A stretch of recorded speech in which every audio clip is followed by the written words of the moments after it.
अस्सलाम वालेकुम रहमतुल्लाहि व बरकातुहू। बुनियादी हकूक, इसका एहसास कैसे पैदा होता है और इसको किस तरह समझा जाए कि इंसानी बुनियादी हकूक से मुराद क्या है। कुदरत की तरफ से आप देखिए कि जो माँ बाप हैं, जब उनके बच्चे की पैदाइश होती है, वो बगैर किसी के कहे उनके कपड़े, उनकी हर चीज़, उनके दूध का, उनके पैम्पर, हर चीज़ का वो इंतज़ाम करते हैं, एहतमाम करते हैं। यानी जो उसकी बुनियादी ज़रूरियात हैं उसकी टेक केयर करते हैं। ये कुदरत की तरफ से एक जज्बा वालिदैन के अंदर पैदा किया गया। इसी तरीके से जब ये बच्चे बड़े होते हैं, जिसमें हम सब शामिल हैं, और इन महसूसात को आप समझने की कोशिश जब करेंगे तो आपको बात समझ में आएगी कि इंसानी बुनियादी हकूक हैं क्या। जब वो बच्चा बड़ा होता है तो उसके दिल में अपने बहन भाइयों के लिए, अपने वालिदैन के लिए, अपने दादा दादी, नाना नानी, यानी इस तरह तमाम रिश्तों के लिए बड़े मोहब्बत वाले, एहतराम वाले जज्बात होते हैं। जब अल्लाह करीम उसको किसी ऐसी अच्छी, यानी कैरियर या फ्यूचर के हिसाब से वो जब कामयाब होता है, अल्लाह ताला उसको नवाजता है किसी अच्छे ओहदे से, किसी अच्छे मुकाम से, तो उसकी ख्वाहिश ये होती है कि मैं अपने वालिदैन के लिए, उनके लिए अच्छे कपड़े लेकर जाऊं, खुराक के हिसाब से कि मेरे वालदा को ये डिश पसंद है, वालिद को मुझे ये पसंद है, मेरे भाई बहन भाइयों को ये पसंद है। उनकी दुख तकलीफ में ये सब आपस में मीन्स ये कि चाहे वो बेटा है, चाहे वो बेटी है, चाहे बहन है, चाहे वो भाई है, इस तरीके से वो एक दूसरे का एहसास करते हैं। उसमें चचा, ताया, मामू, यानी हर रिश्ता उसके अंदर आ जाता है। यानी ये टेक केयर करना मीन्स एक दूसरे का एहसास करना। ये लिंक होता है बुनियादी हकूक के साथ। लेकिन वो इजहार इस अंदाज से नहीं करते, लेकिन कुदरत की तरफ से वो कशिश रिश्तों के अंदर मोहब्बत के जो एहतराम वाले होते हैं, तो उसकी जो अक्स या उसकी अमली शक्ल जब नज़र आती है तो वो ये नज़र आती है कि बच्चे जब जवान होते हैं तो अपने बहन भाइयों के लिए, अपने वालिदैन के लिए, अपने ख़ानदान के रिश्तेदारों के लिए वो किस अंदाज से काम आने की कोशिश करते हैं, या अपने जज्बात या अपनी मोहब्बत का इजहार करने की कोशिश करते हैं, तोहफे की शक्ल में, देने दिलाने की शक्ल में। ये है वो जो कुदरत ने शऊर दिया हकूक के हवाले से, और उसमें कोई तमा, कोई लालच नहीं शामिल।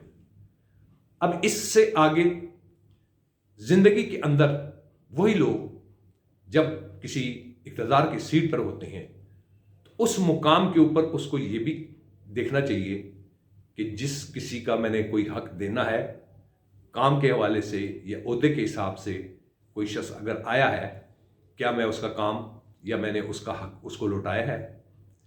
चीज़ भी हो जायज़,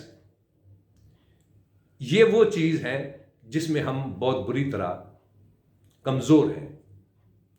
यानी माशरे के अंदर जो है हम केयरिंग करते हैं या एक दूसरे के काम आते हैं, लेकिन बीच में ये होता है कि इसके साथ ताल्लुक़ बनाना चाहिए कि ये फलानी मामले में हमारे काम आएगा। मीन्स गर्ज शामिल हो गई, लालच या तमा या अपने इंटरेस्ट शामिल हो गई। अब इस रिश्ते या इस ताल्लुक़ या इस जज्बे को अगर आप देखें तो फ़र्क आ गया ना। अब ये वो चीज़ें हैं जो ऊंच नीच की वजह से माशरे में जब हम इंसानी बुनियादी हुकूक का एहतराम नहीं करते और एक दूसरे के हकूक को छीना झपटी या दगा फ्रॉड या फ्रेब के ज़रिए से धोखा देने की कोशिश करते हैं, उसके हकूक को पामाल करने की कोशिश करते हैं। इसकी मिसालें बेशुमार हैं। आप मेरे वीडियो को उठा कर देखिए, उसमें मैंने कितने वाक़यात का जिक्र किया, ख़ुसूसी मुलाज़मीन के बारे में कहा है। अब मुलाज़मीन के हवाले से यानी आप ये देखिए कि मुलाज़मीन की जमा पूंजी क्या होती है, रिटायरमेंट। जब रिटायरमेंट में उनको उनका हक नहीं मिल रहा और गसब किया जा रहा है और एक गलत अंदाज से किया जा रहा है, तो उसके अंदर इस माशरे में सुकून, प्यार, मोहब्बत वाली फ़िज़ा होगी? यहाँ तो बेचैनी, इस्तराब, परेशानी, मायूसी, فرسٹریشن یعنی اس طرح کے عنصر وہ جڑیں پکڑیں گے اور اس سے معاشرے کے اندر جو ہے جو بگاڑ آئے گا وہ آپ کے سامنے ہے. آپ دیکھ لیجئے، بے شمار عام طور پر آپ میڈیا کے ذریعے دیکھیے، اپنے ذات کے حوالے سے دیکھ لیجئے کہ محکموں کے اندر جو ملازمین ہیں، پہلے ان کے حقوق کی جو باقاعدہ تحفظ کیا جاتا تھا ریٹائرمنٹ کے حوالے سے، ان کے حقوق کے حوالے سے، لیکن اب وہ نہیں کیا جا رہا.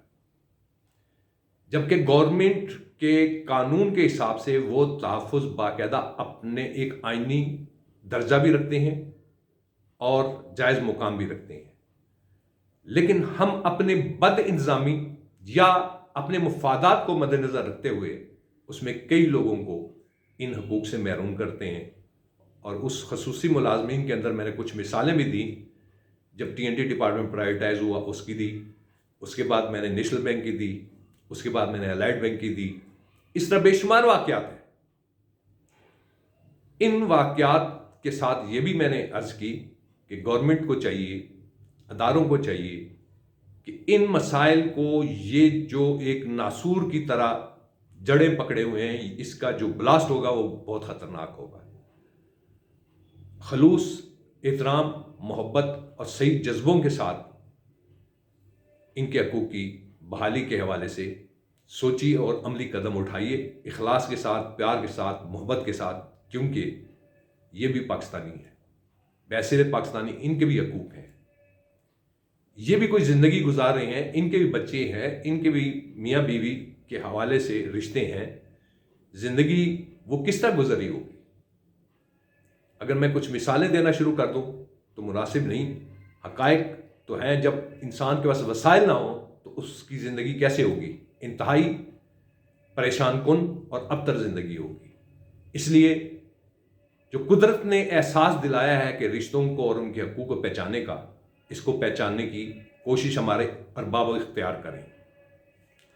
محترمین، آپ کے سامنے انسانی بنیادی حقوق کے حوالے سے میں نے کسی اور انداز سے ویڈیو پیش کی. اپنی رائے کا اگر اظہار کریں تو ممنون ہوں گا. نیک دعاؤں کے ساتھ اجازت چاہتا ہوں. السلام علیکم ورحمۃ اللہ وبرکاتہ.